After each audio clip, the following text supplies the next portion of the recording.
예, 왜 소송을, 그러니까 모든 절차는 소송으로 풀어야 됩니다. 소송으로 풀어야지. 내가 돈을 빌려줬는데 또 손해배상을 청구해야 하는데 뭐 다른 방법이 없나? 소송을 하셔야 돼요. 소송해서 그 다음에 강제집행이죠. 모든 이 상대방에 대해서 어떤 극부를 내가 행사할 수 있는 거, 내 권리를 행사할 수 있는 것은 소송밖에는 없어요. 그렇기 때문에 다른 방법이 있는지, 가령 폭력을 동원해서 내가 받을 수 있는 방법, 그런 걸 묻는 건 아니잖아요. 그렇기 때문에 모든 절차는 소송에 의해서 그 다음에 강제집행 절차로 들어가는 게 맞는 것이지, 일반적으로 이게 방법 없을까요? 방법 없습니다. 불법적인 행위를 취해서 상대방에서 무언가를 취하려고 하면은 본인이 오히려 받을 돈도 못 받고, 본인이 오히려 그 상대방한테 소송비까지 물어주고 합의도 해달라고 빌어야 되고, 그런 절차밖에는, 그런 상황밖에는 나오지 않아요. 그러니까 모든 절차는 소송으로 하시고, 자, 소송에 있어서 여러분들이 법률 상담을 받습니다. 그래서 제가 누차히 얘기를 하죠. 브로커들이 많다. 법률 브로커가 상당히 많아요. 그래서 저는 변호사한테 상담을 받으라고 얘기를 합니다. 법률 브로커는 무료 상담을 해서 여러분을 끌어들입니다. 무료 상담을 해서 끌어들이면은 이익이 남는 게 하나 있어야죠. 되도 안 하는 소송, 가능성 있는데요. 해서 수백만 원, 수천만 원 지급을 합니다. 그러면 그 브로커는 나한테 인센티브가 떨어지는 걸, 그걸 생각하기 때문에 애매모호하게, 이제 본인도 잘 몰라요. 그래서 애매모호하게 끌어들이는 거예요. 그래서 여러분은 법률에 대해서 잘 모르는 사람들이기 때문에 그 브로커는 그걸 이용해서, 난 무료 상담, 자선사업가도 아니고 무료 상담 해주겠다 해서 데리고 와서 소송을 진행하는 거죠. 그러면 이 사람들은 변호사를 고용하는 브로커도 있어요. 어디서 실력도 없이 대충 이렇게 있는 변호사한테 접근해가지고 내가 영업할 테니까 내가 떼먹자, 나눠 먹자, 그렇게 해서 결국 변호사와 피해만 갑니다. 그리고 여러분들은 무료 상담에 혹해서 갔다가 요만큼 쓰면 될 걸 가지고 이만큼 쓰고 소송에서 패소하고 아무 효과가 없어요. 변호사 상담료를 지불하고 변호사 상담을 받아보면 법리 분석을 정확하게 합니다. 이 사건이 된다, 안 된다. 그렇기 때문에 변호사 상담을 하는 게 나중에 수백, 수천만 원 날리는 것보다 이득이에요, 아니에요? 제가 봤을 때는 이득입니다.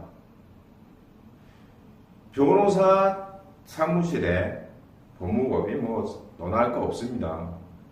상주하는 브로커들이 무료 상담을 이용해서 여러분을 끌어들인 다음에 대도 안 하는 소송 진행하면은 자기들한테 이익이 되니까. 그래서 저는 변호사 상담을 받으라고 꼭 얘기를 하는 겁니다. 변호사 상담 받고 법리 분석 잘 되는 변호사 상담을 하셔야 돼요. 요즘에 시중에 변호사 많이 나왔다고 하는데 무슨 얘기인지 아시죠? 해서 변호사, 대충 변호사 하는 그런 사람들보다는 법리 분석 잘 되는데, 그렇게 해서 상담을 받고 내 사건에 대해서 가능하다, 가능하지 않다라는 걸 정확하게 알아야지 내가 헛돈 쓰지는 않을 거 아닙니까? 그래서 항상 변호사 상담을 받아봐라. 유료 상담입니다. 그래서 변호사 상담을 받고, 자, 소송을 일단 진행을 합니다. 변호사가 법리 분석을 마친 다음에 소송을 진행해요. 자, 여러분이 변호사 상담 받을 때 정확하게 상담을 받으려면 숨기지 말아야 돼. 이건 좀 숨기고 미워하고, 그리고 증거 없는 부분 가지고는 답이 없어요. 소송은 다 증거 싸움이에요. 여러분이 이거 증거도 없는데 그냥 내가 당한 것 같아. 내가 억울하니까 이게 곧 증거다. 그거 진짜 최순실 같은 소리예요. 내 위주로 생각하면 안 돼요. 모든 소송은 객관적인 입장에서 정말 판사가 보기에 정말 이러이러한 정황도 있고 하니 이러한 증거도 있고 하니 당신이 억울하겠네. 남들한테 인정을 받아야 돼요. 내가 그냥 당한 것 같아서 억울하다. 최순실 같은 거예요. 그럼. 그렇기 때문에 변호사 상담을 받으면은 뭐가 필요하다 다 짚어주고 있어요. 그리고 소송에 있어서 중요하지만 여러분은 판결문 한 장 받으려고 소송을 하는 건 아니죠. 일단 법리 분석을 잘해서 승소하고 그 다음에 이 돈을 받아야 될 거 아닙니까? 자, 그게 이제 강제집행 채권 출신인데 소송하고 별도로 계약해서 이루어집니다. 어차피 소송은 여기서 끝나고 그 다음에 강제집행 단계가 또 오고 그 다음이고. 자, 강제집행 채권 추심에서는 비용이 들어갑니다. 자, 우리가 어떠한 재산을 발견해서 강제집행을 하는데 경매 같은 경우는 몇백 들어갑니다. 그거 우리가 뭐 부담하면서 진행하는 그런 바보가 있어요. 여기까지 진행하는 메커니즘만 짜줘도 충분한 거죠. 실비는 신용정보사도 마찬가지지만 실비는 본인 부담입니다. 그건 대한민국 어디나 똑같아요. 그리고 유사한 채권 출신 이런 것들이 있는데 걔네들은 결국 여러분이 잘못 추심했다가는 돈 물어주는 상대방한테 돈 물어줘야 돼요. 고소하고 막 그래요. 합법적으로 하셔야 돼요. 그렇기 때문에 요즘 채무자도 영악합니다. 그리고 법률적인 논리 다 가지고 있어요, 이 사람들도. 그러니까 합법적인 방법. 채권 추심 절차에 들어갈 때는 돈을 회수하겠다는 생각을 일단 뒤로 미루세요. 돈을 회수하겠다. 당장 돈을 얼마나 더 회수하겠다. 이건 일단 미루세요. 어떤 역할에 충실해야 되냐. 근데 이놈을 끝까지 괴롭히겠다. 그런 마음으로 차근차근 플랜 짜주는 대로 진행하시면 돼요. 그러면 상대방이 아주 괴로워하죠.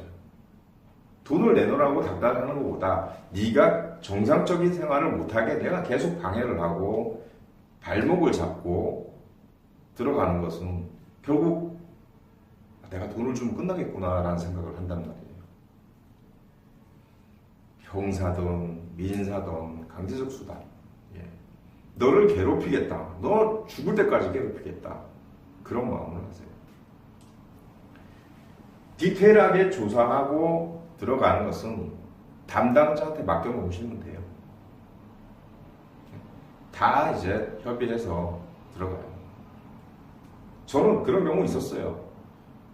뭐 주민번호 몰라 뭘 몰라 상관없어요. 일단 소송에서 변호사가 다 찾아가지고 소송에서 승소해주니까 쥐가 어딜 가든 이제 다 나오는 거죠. 어디더라고 그건? 구미 가서 직장 다니고 있는 거예요. 몇 년 지났죠. 판결 받은 지가. 가만 놔두겠어요? 압류 회사 상대로 다 압류하고 급여 압류하고 다 합니다. 그러면은 지가 거기서 그만두고 만약에 최악의 상황 그만뒀다 치다. 그러면 다른 데 또 취직해야 되지만 나는 그런 것까지도 놓치지 않아요. 다 찾아내죠. 네? 끝까지 괴롭힙니다. 그래서 소송에서 판결 받고 나서 연결되는 이 과정, 채권 추심. 널 끝까지 괴롭히겠어. 이거에 중점을 두고 진행하셔야 돼요. 비용이 계속 들어가지는 않아요. 일정 부분 들어가고 일정 부분 휴기를 주고 그 다음에 급습하는 거예요. 나중에는 시간이 지나서 이쯤 되면 나 이거 잊어버렸겠구나. 그리고 지가 무엇을 하든 간에 제 이 손바닥 요 안에 다 있어요. 저 과거에 어떠한 뭐 TV에 나오는 어떤 사건이라도 굵직굵직한 사건 제가 다 조사하고 진행해봤어요. 뭐 조이팔 그리고 뭐 전 대통령이었죠. 그 사건, 뭐 해외 투자 사기, 다단계, 부동산 기획부동산 사기, 뭐 소소하게는 뭐 개인한테 떼인 돈, 남자친구한테 떼이고 뭐 사기당하고 손해배상하고 기타 등등. 어쨌든 승소해서 나오면은 그게 집행할 수 있는 권한이 생기니까 어떤 사건을 진행해도 상대방은 철저하게 괴롭히는 겁니다. 주구장창 괴롭히는 거죠. 그렇게 되면은 소기의 목적을 달성할 수 있어요. 채권자는 채무자의 어디를 건드리면 아프다라는 걸 잘 모를 수 있어요. 근데 이런 계통에서 조사도 하고 일도 오래 하다 보면 어디를 건드리면 아프다. 일단 조사하면 다 나오니까 어디를 건드리면 아프다라는 게 플랜이 딱 서버려요. 자, 소송 절차 그렇게 진행하고, 자, 변호사 상담에 대해서 얘기를 할게요. 변호사 상담 끝나고 나서 좀 더 보충하자면 무조건 다 선임하라고 하지 않아요. 이게 뭐 다른 방법은 없을까요? 송무대행도 법무사 비용 수준, 변호사가 직접 작성해주죠. 송무대행을 진행할 수 있고. 자, 브로커 조심하라고 하셨죠. 브로커? 저는 대표 변호사가 제 아내니까. 근데 다른 데 보면 그런 관계가 없어요. 그냥 브로커들이 와서 저기 하죠. 우리가 처음에 모토를 잡았던 게 이 브로커 사무장을 척결하기 위해서 저는 매번 얘기를 합니다. 저는 그 전에 법무법인이 있을 때도 이 브로커들이 많아요.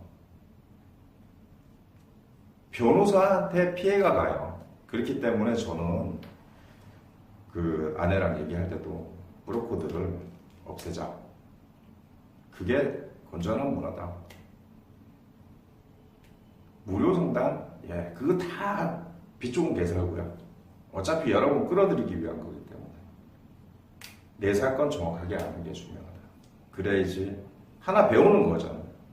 다음에 이러한 일이 또 생겼을 때 그때 그 변호사님이 그랬지. 뭐가 필요하다. 배우는 거죠. 다음에 유사한 상황이 있을 때 내가 뭘 준비해야 되겠구나. 배우는 거죠.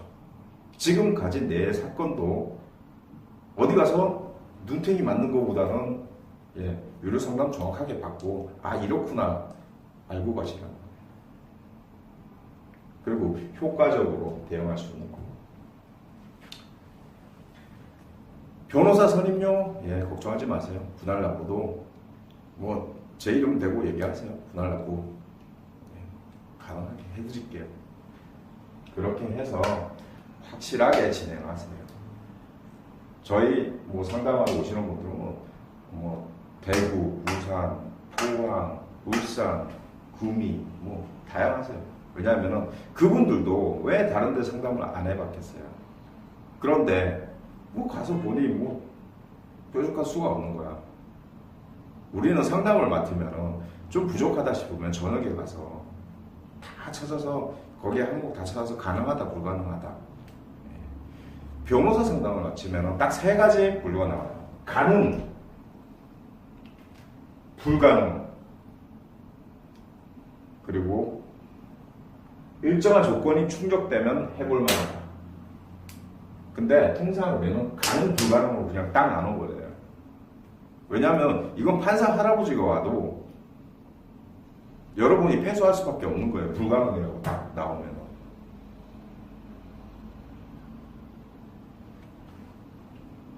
대형 건설사 사장이 일단 그 사장님이 뭐 이름만 대면 다 알아요.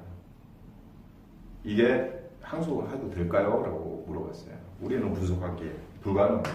근데 본인이 어디 무슨 최고의 뭐 대학 출신의 뭐 사시 출신의 뭐 했던 변호사한테 얘기를 하니까 가능성이 있다. 근데 우리는 그 전에 불가능이라고 못을 박아버렸어요. 근데 패소했어요. 근데 상대방 변호사 뭐 패소할 수도 있다. 뒤늦게. 그렇기 때문에 이 부분에 대해서는 확실하게 판단을 합니다. 그러니까 여러분이 정확하게 내 사건을 상담받고 또 후에 돈까지 받고 또 집행 어떤 사건에 상관없어요. 민사, 형사, 가사, 뭐 기업 사건 어떤 사건에 관계없어요. 확실하게 분석하고 들어가는 게 좋아요. 그렇게 하시는 게 여러분이 이득이 되는 겁니다. 또 중요한 거 있죠. 요즘 이거는 여러분들이 많이 알고 계시면 좋아요. 저는 부동산 중개에 대해서 또 얘기를 해드릴게요. 변호사가 부동산 중개사입니다. 근데 요즘 변호사도 부동산 중개사 자격증 따기가 녹록하지가 않다는 얘기도 있어요.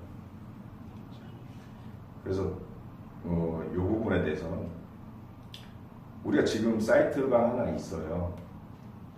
법률사무소 하신 부동산 중개 변호사. 그건 그 사이트가 있는데 좀 더 활성화시키기 위해서는 이제 매도자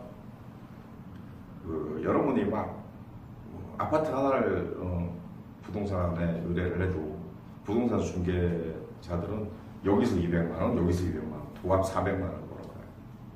근데 법률사무소 하신 같은 경우는 매도자는 안 받아요. 집주인한테 허락받은 세입자가 내놔도 안 받습니다. 절반이죠. 절반 가격이 돼버려요. 그렇게 해서 전국적으로 또 확대할 생각도 있습니다. 아니 내가 집을 소유했는데 내놨는데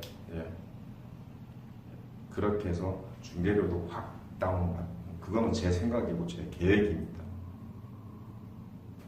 그러니까 지금도 운영하고 있으니까 여러분들이 많이 참조하시면 되겠습니다. 감사합니다.